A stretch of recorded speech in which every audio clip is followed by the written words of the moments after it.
Welcome to Words That Matter, a modern day book club, and I'm your host, Lee Smith. Thanks so much for joining us today. We have a remarkable story. This is so strange and so fascinating. The moment I heard about this book, I said that we have to have the author, two authors, come on and talk about it. We're joined with one author today. First of all, I have to show you the book. Here it is, The Comfort Women Hoax, a fake memoir, North Korean spies and hit squads in the academic swamp. And the authors are J. Mark Ramseyer and Jason M. Morgan. Professor Mark Ramseyer is with us here today to speak about, again, this remarkable story. I know that many of you have heard about the comfort women idea, probably sometime in the 90s. There's this astonishing story coming out about how the Japanese had dragooned all of these Korean women into serving as prostitutes to service the Japanese military during World War II. And the people who have worked on this to say that this story is not true have come under insane attacks from governments, from the academic industry, from colleagues, from publishers. So just an amazing story. Professor Ramseyer, Mark, thank you so much for being here with us today to talk about this really great book and this incredible story, The Comfort Women Hoax. Thank you, Mark, and welcome. Thank you very much. It's a delight to be here. Thank you. Well, if you can tell us a little bit about the basic story that was first put out, the first thing that people like me heard until I read your book. That this was not true. So can you tell us the baseline, I guess we'll call it a narrative, that people were pushing and promoting before you and your colleague, Jason Morgan, and others as well, including the gentleman who wrote the South Korean scholar who wrote the introduction. What was the basic story? And then if you can tell us how that story was set up and why it's a fake. The basic story that people have heard here in the U.S. Is that the Japanese army, I suppose, too, but the Japanese military wanted to have brothels next to its bases.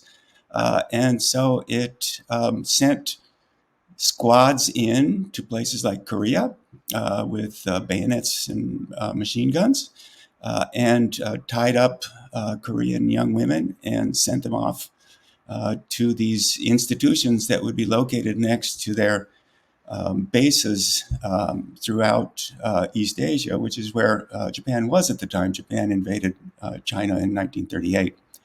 And the notion is that these women were forced into this, that they were served as sex slaves. One of the UN reports calls them rape centers.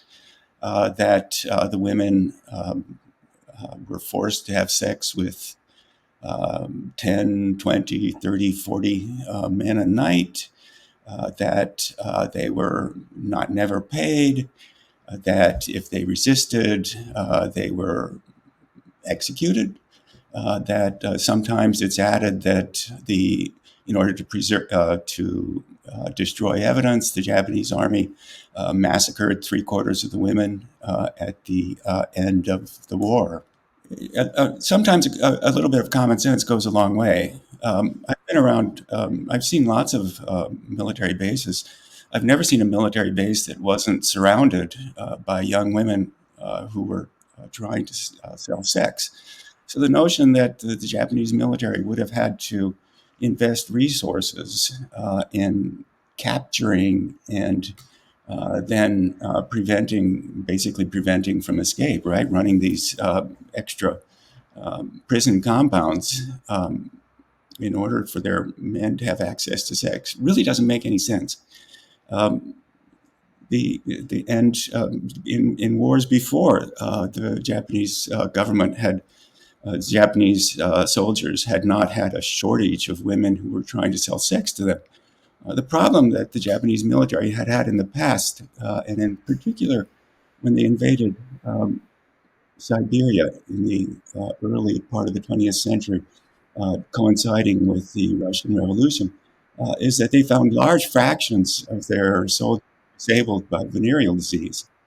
And what the Japanese military very desperately needed to do was to make sure that those women who would be in the brothels next to its army bases would be required to use condoms, would have disinfectants, that they would be required to wash every time, and so forth.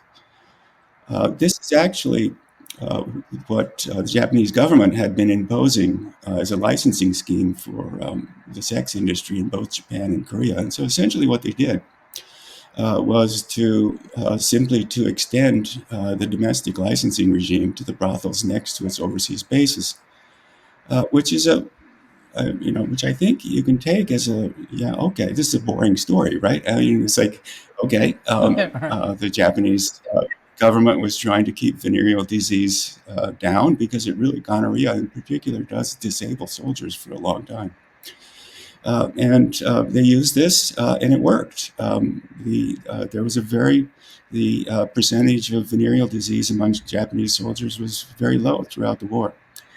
So where does this come from, right? And this is where it's a story that it's in the subtitle to the book, and I've been criticized by people who say, "Look, that's such a sensationalist subtitle.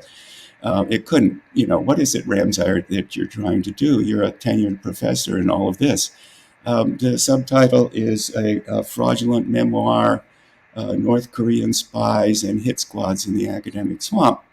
I mean, I'll take responsibility for the subtitle, but this all began in 1982. An obscure Japanese writer started giving lectures, and then in '83 wrote it up and published it as a book. This fellow had run for office unsuccessfully as a communist shortly after the war.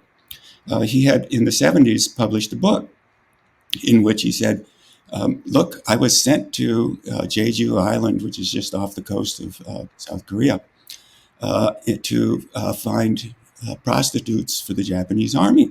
So I recruited them by lying to them about what they would do. Nobody bought the book. It didn't go anywhere. And so a few years later, in 1983, he published a new book. And the new book said, I went with a squad of soldiers and we drew bayonets and we rounded them up at the end of machine guns. We tied them all together. We drove a mile away. We raped them all. And then we sent them off to the bases. And this one sold. This one sold like hotcakes. He became very famous.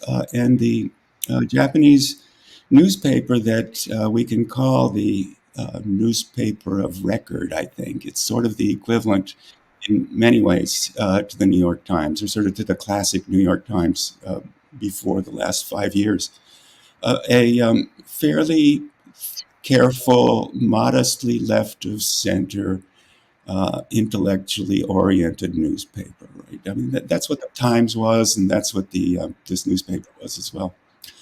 And the newspaper ran over a dozen stories about this guy's lectures and so forth. He then he had a translation appear in, I think, '89 in Korean. And that's when these self-proclaimed former comfort women started to appear. Now, the story that this fool told didn't make a whole lot of sense as to somebody who understood how the Japanese army worked at the time, in terms of who they would be contacting, who would be giving orders to whom, and so forth. So a prominent military historian named Hata started looking into this. He went over to Jeju Island. He hired a translator. They went around to these places where this author, his name is Yoshida. So Yoshida, where Yoshida claimed that they had dragooned women. And they talked to old people there. He says, no, nothing like this ever happened. It's like, it's just such a small place. If something like that had happened, we'd remember it.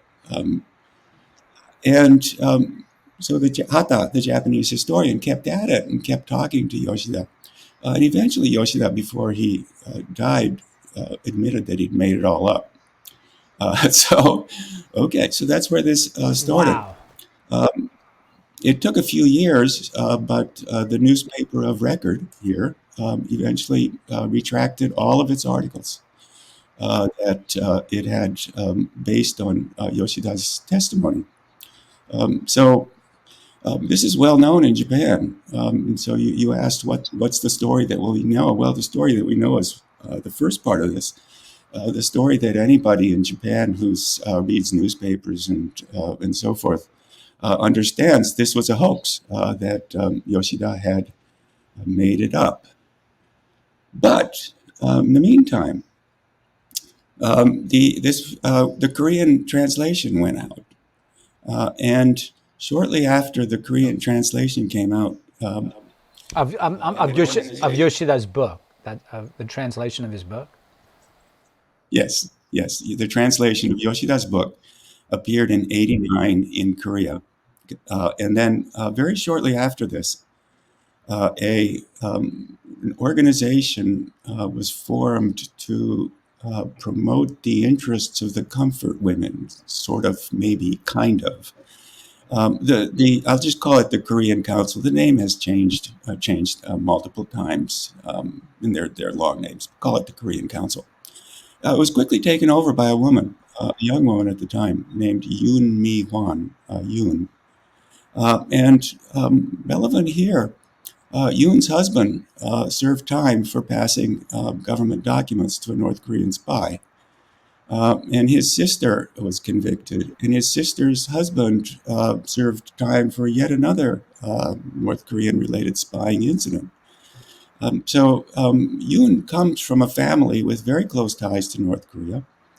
If you go back and think about 1990, this is about the time that Japan was discovering that North Korean boats had been kidnapping young Japanese off the coasts to take back to serve as language training for spies.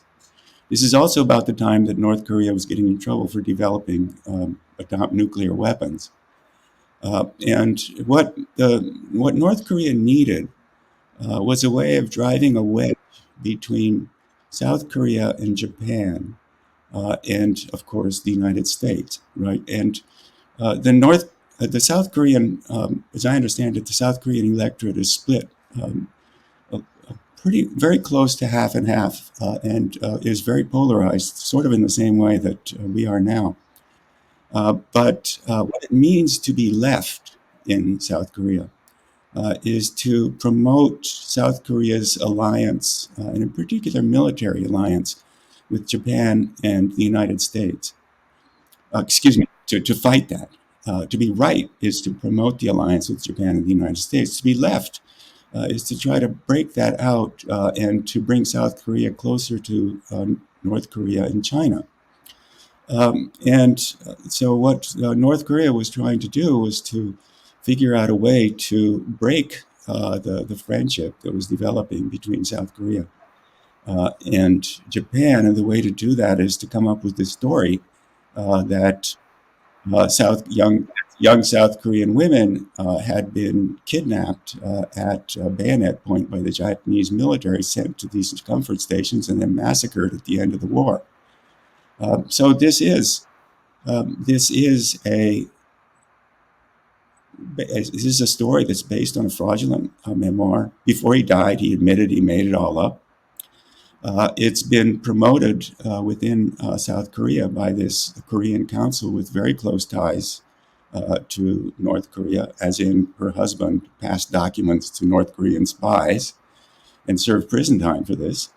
And then the part that was if anything, more shocking to me, because I knew this much of the story I have known for a long time, was what happens in the United States. Because this is fascinating, and of course you're bringing up so many questions I want to ask, but we just have to cut away for less than a minute.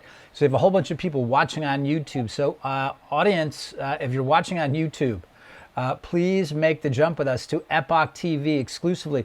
We're going to be away for less than a minute. Please come back and join us with Mark Ramseyer. This is just a fantastic conversation about his new book, The Comfort Women Hoax, a fake memoir, North Korean spies and hit squats in the academic swamp. And I believe that's where we're going to be picking it up. What happened in the Western academic system, the response to this, and also how Mark and his author, Jason Morgan, came under attack for their work on this. So, great story. Please make the jump. We'll see you in less than a minute. Thanks. Why did you decide to look at Greek history from the minority position, the Spartan position? Our perspective, it's distorted for two reasons. One is the losers, in this case, wrote the histories, which is to say, the Spartans win the Peloponnesian War and the Athenians write the histories. And the consequence is our sources are almost entirely on the Athenian side.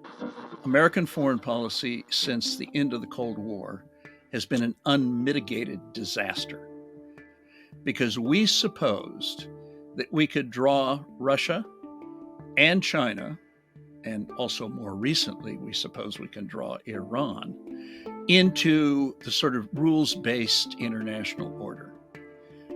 And there's nothing in Russian history, pre-communist, post-communist, under the communists, nothing in Chinese history, and nothing about the religious regime in Iran that would lead one to think this could possibly work. The notion is that we could draw Russia and China into the rules-based international order.